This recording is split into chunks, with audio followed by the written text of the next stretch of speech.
My fellow Americans, as many of you know, there is currently a disease afflicting millions and millions of our fellow Americans. It is called Trump Derangement Syndrome, otherwise known as TDS for short. And it is a situation in which a person becomes so burdened by their hatred of the former president that it becomes an all-consuming state of being. And even here at the Free Press, within our own ranks, our beloved Joe Nocera has shared with us that he has this affliction. And so we're going to talk to him about it. We're going to find out why this disease has taken root in so many of our very dear fellow Americans and see if there's nothing we can do to help him. Joe, thank you so much for being willing to discuss your affliction. Well, first of all, I don't think it's an affliction, number one. And number two, I'm very happy to be here with you, my friend. Thank you, Joe. And just because I despise Donald Trump doesn't mean I have to despise you as well. And I don't. I love that. So I actually think that's something people on both sides have learned since 2016, that they can talk to each other and not hate each other, even though they hate the other side's candidates, just as you hate Kamala Harris. I don't hate Kamala Harris at all. All right. I admire her greatly. I really do. Okay. I'm not sure she'd be a great president, but I certainly don't hate her. I really, truly admire her. Well, I do believe that Trump is one of the worst people on the face of the earth. Walk us through why you see him that way. Well, let's start with his utter contempt for the rule of law. Let's talk about January 6th and his continued denial that he lost the election. Let's talk about the way he describes immigrants as vermin.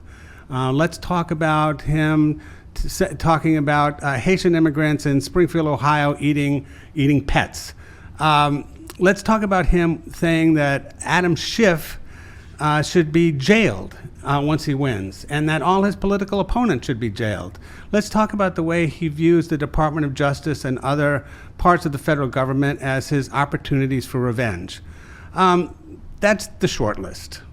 So let's start with the divisive character. You know, we're often told that Donald Trump has this uniquely divisive character and that he's a terrible person and so forth. I would submit to you that his character is actually an asset in ways that I think you too would acknowledge. So let's start with what happened right after he was almost assassinated, right? Mm-hmm. His first reaction was to get up and to reassure all of his followers, the people at that rally and everyone watching on TV, that he was okay. Okay. I think that there are maybe 10 people on planet Earth who could survive an assassination attempt, get hit by a bullet almost to the face, and their first thought be, let me reassure the nation that I'm okay. I think he prevented a civil war on that day, because if he had gone down and been whisked off to the hospital before the nation was able to see that he was okay, I think there would have been real violence. And to me, you have to have a certain kind of character. I couldn't have done that. I don't know if you think you could have done that, but I think you have to have a sort of very high aggressive personality to be able to survive something like that. And then your immediate reaction is, allow me to reassure the people that I am okay. Well, first of all, he wasn't reassuring the people. He was reassuring his followers. That's what he cares about. He doesn't care about the people. He doesn't care about the nation. He cares about the people who follow him and who are going to vote for him. And it was smart, it was symbolic, it was aggressive, all of that. None of which makes me think he's a good president. Do you not think that it was important for our nation that he did that? That he reassured his followers that he was okay? Just standing up and walking with people made it clear that he was okay. I mean, this whole thing was, it was showmanship. It was showmanship. But it's like, it was very Trumpian and it was very aggressive. Mm-hmm. But it doesn't have anything to do with whether or not he's a good president. It just doesn't. Right. I'm speaking to the question of character. I would say submit as well.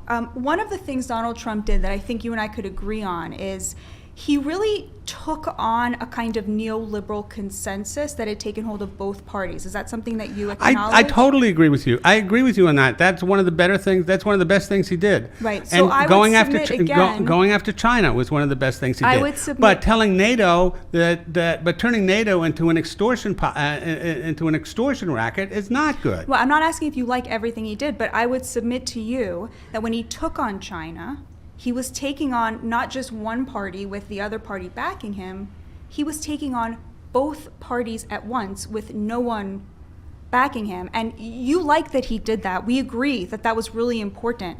I would again submit that you need a certain kind of personality to be able to say, with no one behind me, I'm going to take on 95% of the politicians in this country, 100% of the political parties to do what I think is right for the American people. Sure. Like a person with a nice personality can't do that. Sure, and he was also going to get rid of Obamacare.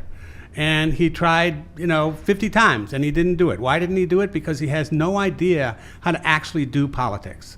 Okay? He was right about China, and he gained consensus because he could put a tariff on. It was the right thing to do.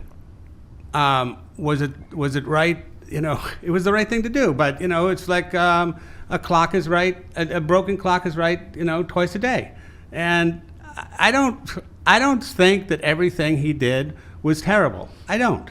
But I also think that many of the things he did were terrible.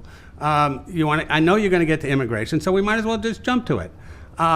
Before we do that, I'm just trying to argue that the things you like that he did require a kind of personality that maybe we wouldn't choose as, our best friend, or that it takes a certain kind of personality to do the kinds of accomplishments that you recognize as accomplishments. Well, I mean, you're arguing basically that he's the only person in America who could have done this, and I don't necessarily think that's true.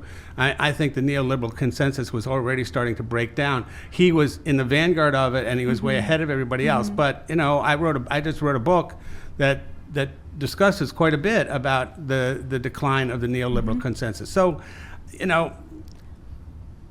I think that you can have Trump derangement syndrome and still say he's right about China or he's right about a few other things, but that his narcissistic personality, the fact that he doesn't care about the rule of law, the fact that he does some things that are just abominable, makes him unfit to be president.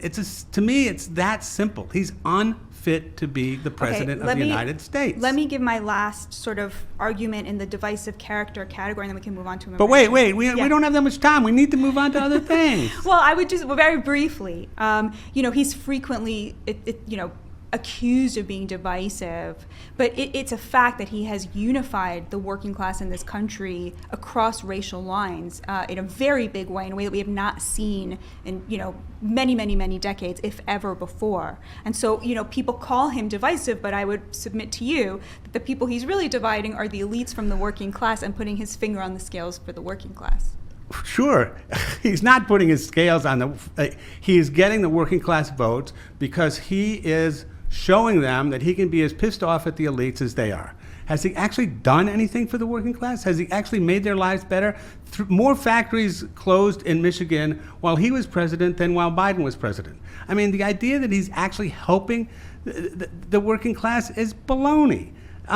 It's nice that the working class likes him, I suppose, but, Well, what about the fact that in 2019, the bottom 25% of wage earners saw a 4.5% wage increase, their first wage increase in 60 years, but the top 25% only saw a 2% wage increase, meaning that he was actually, the economy he had created by getting rid of this sort of neoliberal order that was an upward transfer of wealth, actually was putting money back in the pockets of the working class while keeping inflation low. Yeah, but the wage increase for the upper class is a total misnomer because the way the upper class made their money is not from wages, but from the increases in the stock market, which is the only thing he actually cared about. When he talks about the economy, he doesn't actually talk about the economy. He talks about the stock market. That's how we measure success. It's idiotic. And then when COVID came and the stock market crashed, excuse me, he viewed that as some kind of failure. It wasn't a failure. The stock market crashed because COVID arrived. Then the stock market went up again, and so his attitude was, well, who cares about COVID? The stock market's going back up. Can't argue with that. I think that's pretty accurate. Let's move on to immigration. Talk to me about your objections to him on the immigration front. Well, my primary objection is the fact that as part of the immigration policy, he separated children from their parents as a policy matter, not just an accident, not just something that happens because people come across the line. It's a policy matter. Look, I have come around, mostly because of my work at the Free Press, editing stories at the Free Press. I've come around to the idea that we have a border crisis. Wow. Yes, that's right. But I also believe, and this is where I think he's wrong, we should have fewer illegal immigrants and we should have way more legal immigrants. We don't let enough people in the country legally. And I know white guys like me say this all the time, but I'm going to say it because I'm going to say it. When my grandparents came here, they were dark, swarthy scum.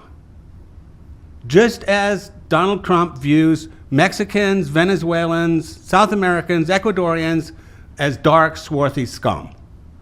And now, 2 generations later, here I am sitting with you at a Free Press microphone.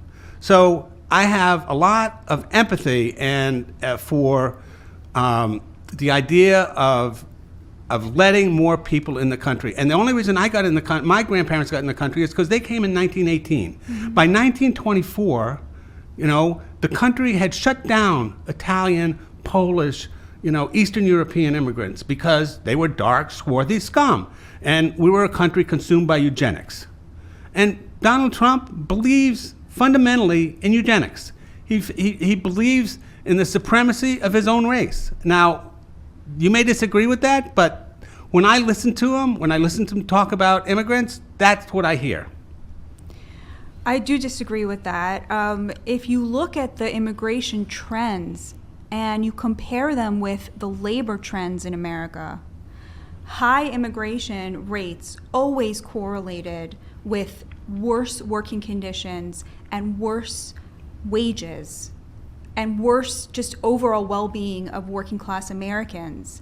And lower immigration rates always correlated with higher union membership, higher wages, and better working conditions. So you look at a year like 1971, the high watermark for working class wages, and the share of the population of the United States that was foreign born was only 4%. It's like an all-time low. And those things are not accidentally correlated. It's the most basic law of supply and demand. The more you have of something, the cheaper it is, and the less you have of something, the more expensive it is. And shouldn't we as Americans, isn't there a way as Americans to say in a non-eugenics way, we want much less immigration because we want our working class to be strong and to be prosperous, to have the American dream, because we want our children to be able to go play in places and in families and with families and in parks and in neighborhoods where not just the elites, but everybody is living some version of the American dream. Batya, I wish you were running for president because you just said it so beautifully and so elegantly and in a way that Donald Trump could never say and does not fundamentally believe. He wants immigrants out of the country because he thinks they're all killers, murderers, robbers, bad people invading towns and taking them over. And most illegal immigrants are coming to this country for a better life.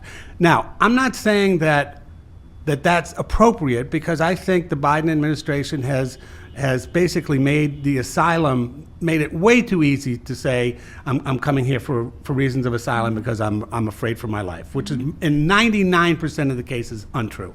I agree with that, but in the 4 years that Donald Trump was president, it's not like union membership rose because it did. Yeah.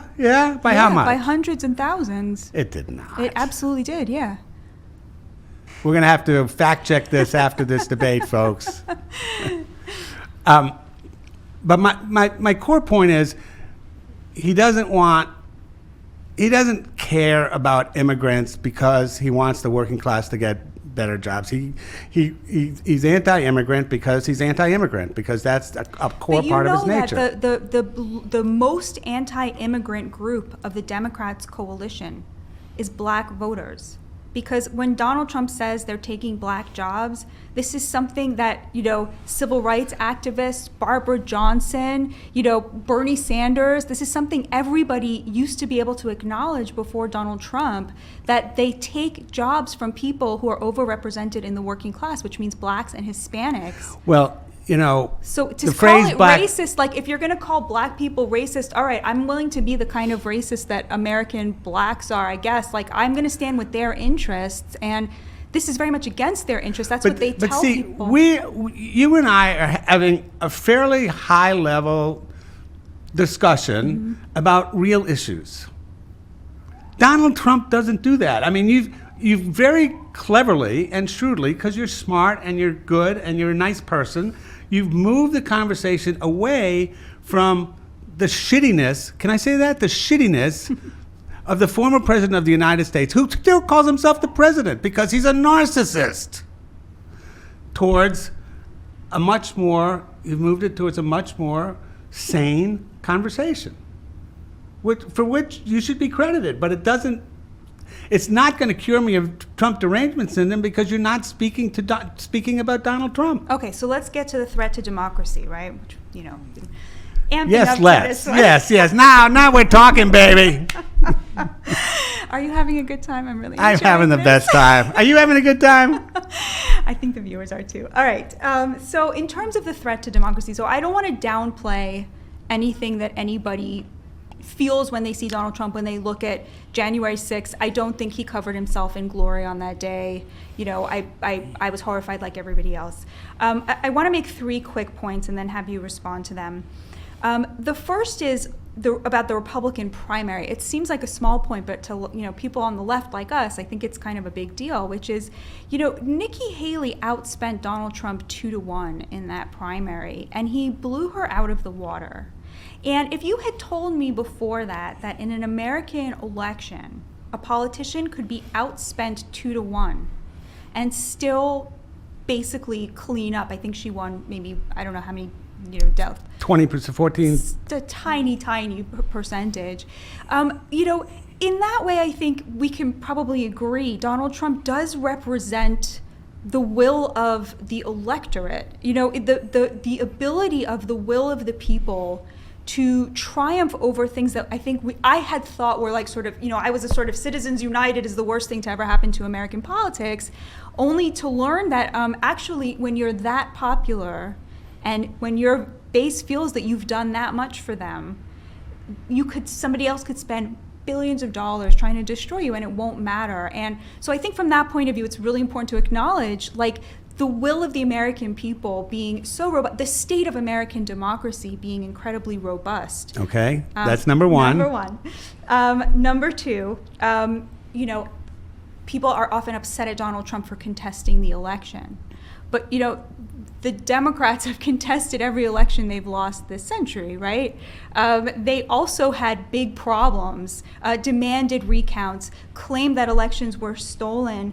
Let me just read you some. Which ones? Well, in 2000, they claimed that they had won. They claimed that in 2004 that they had won Ohio, and that the reason that was not made visible was because of irregularities. And then let me just read you some quotes. Let's see if you can guess who said this. Trump knows he is an illegitimate president. I believe he understands that the many varying tactics that they used, from voter suppression and voter purging to hacking to the false stories, he knows that there were just a bunch of different reasons why the election turned out like it did. I know he knows this wasn't on the level. There was a widespread understanding that the 2016 election was not on the level. We still don't know what happened, but you don't win by 3 million votes and have all this other shenanigans and stuff going on and not come away with an idea like, whoa, something's not right here. So I'm sure Hillary said that. Clinton. So what's your third point? Let's right. keep going, because I got stuff to say here. All right. Third point. You might say, well, Donald Trump went far beyond what the Democrats have ever done in any of these situations. They accepted it. I would submit to you, Donald Trump vacated the White House in 2020 despite thinking that he had won. He still left. And As to how far he went, if he went so much further, if he broke the law, that is all being currently litigated in the courts. And so far, it's sort of 50-50, right? We're seeing all of this play out currently. But that's a question for the courts to decide, and they are actually looking into it. The idea that he did not have the right to pursue every legal avenue to determine whether he had won or lost, I think that's kind of a view that Democrats have convinced themselves of, despite the fact that they themselves have availed themselves of many of the same Americans, avenues. presidential candidates who have lost have historically stepped down gracefully. The most compelling example is Richard Nixon in 1960, a little knowing before my time. knowing full well that Illinois had been stolen from him, and that he would have won the election if he'd won Illinois. Lyndon Johnson took care of that. Al Gore had a perfectly legitimate claim that he had won Florida. The Supreme Court ruled against him, and even though he thought it was a sham ruling, a political ruling, he, for the benefit of the country, said, I step aside, and I will let George Bush start the Iraq War, which is basically what happened. Now, here you have Donald Trump, to this day, will not say that he lost the election. And election workers are now being harassed, they're being worried, and it has been destabilizing. His attitude about it has destabilized American democracy more than anything else. And you can say it's being litigated, blah, blah, blah. But he lost, lawsuit after lawsuit after lawsuit after lawsuit after lawsuit right afterwards. He would never concede. He would never contest. He basically got booted out of the White House. Obviously, he had to leave. He didn't have any choice to leave. But to this day, he will not say he lost the election. And the millions and millions of Americans believe him. And it is just... But Joe, isn't it possible he won't say it because that he's reflecting? I'm not justifying it. I think the reason he won't say it is because there's literally a fraud case that hangs on whether or not, right? If he ever admits that he lost, that fraud case... Do the right thing for the country. That's the thing. I have to say, I know people, I know somebody in particular I'm thinking about who I said to this person, what is it about Donald Trump that you like so much? Why do you support him? And this person said, because I truly believe he has the best interest of the country at heart. And that blew my mind. Because I fundamentally do not believe he has ever had or will ever have the best interest of the country at heart. I believe he's a grifter at heart, and that's what he really... I switched from Morning Joe this morning to Fox, because I listen on the radio, on Sirius XM when I'm driving my kids to school. And I switched to Fox, and they had a commercial. And you know what the commercial was for? Trump sneakers. Oh, by the way, the first round of Trump sneakers, they've already sold out. Get them now while they're a special thing, and don't resell them, because they're going to be... And it's him. It's the guy running for president of the United States selling sneakers on Fox. Come on! Well, on that note, Joe, did I make you feel any better? You did, but that's because it's you. Thank you so much for this. Thank you so much for watching our debate. At the Free Press, we think this is so important to be able to have these kinds of conversations, and we will catch you next time. We're going to hug after this.